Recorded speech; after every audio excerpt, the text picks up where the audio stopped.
Secretary of State Hillary Clinton first announced October 14th that the U.S. had changed its stance and would support negotiations on the arms trade treaty to regulate international gun trafficking, a measure the Bush administration said notably former President and permanent UN representative of the United Nations John Bolton opposed for years. 2 years ago, in another reversal of policy, the U.S. joined a number of UN organizations, 153-1 vote to adopt a resolution setting out a timetable on the proposed arms treaty, including a UN conference to produce a final accord. The conventional arms transfers are crucial national security concern for the United States. And we have always supported effective action to control the international transfer of arms, Clinton said in a statement. The United States is prepared to work hard for a strong international standard in this area. So that means UN law over the U.S. Gun rights advocates are calling the reversal both a dangerous submission of American constitutional rights to international governance and an attempt by the Obama administration to sneak into effect private gun control laws. It couldn't pass through Congress. Now, Reuters reported on this last Wednesday, U.S. reverses stance on treaty to regulate arms trade. And when you read this treaty, it's clear that they can basically ban the Second Amendment under UN law. And that's in another article that came out on Friday the 13th, Friday, November 13th, out of the Washington Post. Task force seeks ban on assault weapons. That's any semi-automatic handgun or rifle under the assault weapons ban. Group also wants overhaul of Mexican border agencies. A binational task force, that means made up of foreign governments, U.S. and Mexico border issues, will call Friday on the Obama administration and Congress, and they did call for it, to reinstate an expired ban on assault weapons and for Mexico to overhaul its frontier police and customs agency to mirror the U.S. Department of Homeland Security, so merging those under the SPP, North American Union Agreement. The recommendations among a broad set of security, trade, development, and international proposals that come as President Obama and his Mexican counterpart, Felipe Calderon, move to deepen engagement on issues including economic recovery, climate change, you hear that, that means taxes, illegal immigration, and narcotics trafficking. And then I have another New York Times article that deals with that meeting and what was said at that Friday meeting. This came out Friday the 13th as well. White House plans on immigrations include legal status, legalizing the illegals. Now, think about this. We have the Mexican government in this multi-Congress meeting deciding what's going to happen with our immigration and calling for gun laws in the U.S. Mexico has a complete gun ban for its citizens, and they have a much higher crime rate than we do and war in the streets. All disarmament of the citizens does is empower corrupt government and street thugs, low-level criminals and high-level criminals, to have their way with the people. That's why Chicago's got such high crime, highest in the country next to New York, because it's victim disarmament, period. That is what's happening. I'd like to hear from listeners on that subject at 888-201-2244, 888-201-2244, and get your response to that. But meanwhile, the media keeps running national news stories saying it's a conspiracy theory. Crazy people for a year have had record gun sales at gun shops and gun shows and private sales. Record sales, and we've got to ban gun shows because people are buying guns because they think Obama wants their guns. Well, 15 bills have been introduced that we've identified. We've had Gun Owners of America head Larry Pratt on many times to break down those bills. Each one of the bills more draconian than the 1968 Gun Control Act. One bill that's got a bunch of co-sponsors right now allows the Attorney General to ban any and all guns with the stroke of a pen. It just gives him the power to ban guns at will. There's other bills that say if you're on the no-fly list, 1,200,000 Americans on it, no judge, no jury, no proof, extrajudicial, totally out of 1984, Soviet Russia or Nazi Germany. It's Kafkaesque to the maximum. They state that, in fact, they have the bill introduced. No fly, no buy is the name of the bill. But simultaneously, it's being confirmed they're just denying people that are on the no fly, people without the law, without even passing it. That's kind of like a whole bunch of states have now reported, and we've gotten the training manuals for the states, that states are getting ready to start withholding out of your paycheck for insurance federally, even though they haven't passed the health care bill. The government takeover, Obamacare. By the way, Wednesday, I may even play this again today, it's so important.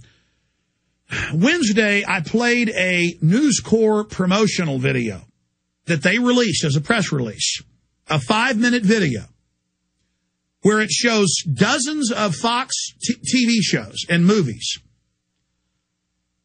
bragging that they're putting out the message that global warming is real and is man-made and global taxes are good. Simultaneously, Fox TV shows are on record, so are ABC, CBS, NBC, getting government paychecks to implant messages, not product placement, like Doritos or Budweiser ads on TV. Those are already there inside the TV shows, not just the ads when they go to commercial, but inside the program. It's like Wayne's World where they're drinking beer and holding up bags of Doritos. Or when you see a James Bond movie and it's got Jaguar as an advertiser in it. They paid for that. Or The Apprentice was getting $3 million an episode for a while from Virgin Airlines to have Donald Trump talk about Virgin Airlines. Propaganda placement using your tax money to put messages. But the reason I single out Fox is on Fox News, some of their shows say man-made global warming isn't real. But I've noticed that in the New York Post and on all the major News Corps-owned TV stations and newspapers, they keep saying, don't worry, the climate bill won't pass the House. Don't worry, the health bill won't pass the House. Don't worry, don't worry, don't worry. So the natural enemy of these takeovers, conservatives and libertarians, will stand down. And I get emails saying, oh, it's not going to pass. Then it all passed the House.